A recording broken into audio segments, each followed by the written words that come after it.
बिस्मिल्लाहिर्रहमानिर्रहीम। अस्सलामु अलैकुम नाज़रीन, आप देख रहे हैं जी न्यूज़। आज हम बात करेंगे एक ऐसी सिफारती मुलाकात की जिसने सिंगापुर से लेकर ब्रसेल्स तक आलमी सियासत में नई हलचल मचा दी है। जी हाँ, ट्रंप 11 सरबराही मुलाकात, जहां दुनिया के बड़े रहनुमा एक बार फिर डोनाल्ड ट्रंप की मुमकिना आलमी वापसी पर नज़रें जमाए हुए दिखाई दिए। नाज़रीन, दुनिया इस वक्त शदीद गैर यकीनी सूरत हाल से गुजर रही है। यूक्रेन जंग, चीन और अमेरिका की कशीदगी, तवानाई बहरान और बदलती आलमी मईशत ने हर मुल्क को परेशान कर रखा है। ऐसे में ये मुलाकात सिर्फ एक सियासी इवेंट नहीं, बल्कि आने वाले आलमी निज़ाम की झलक समझी जा रही है।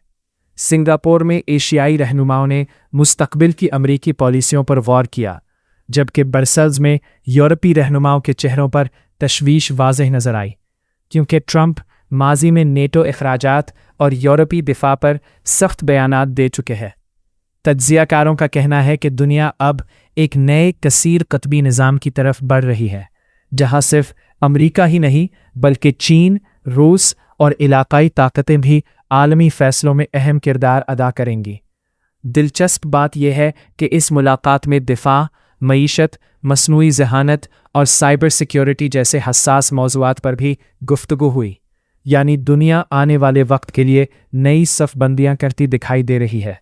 सवाल यह है, क्या ये मुलाकात दुनिया में नए इत्तेहाद पैदा करेगी या आलमी सियासत को मज़ीद तकसीम कर देगी? अपनी राय कमेंट में ज़रूर दीजिएगा। वीडियो पसंद आए तो लाइक, शेयर और चैनल सब्सक्राइब करना ना भूलिएगा।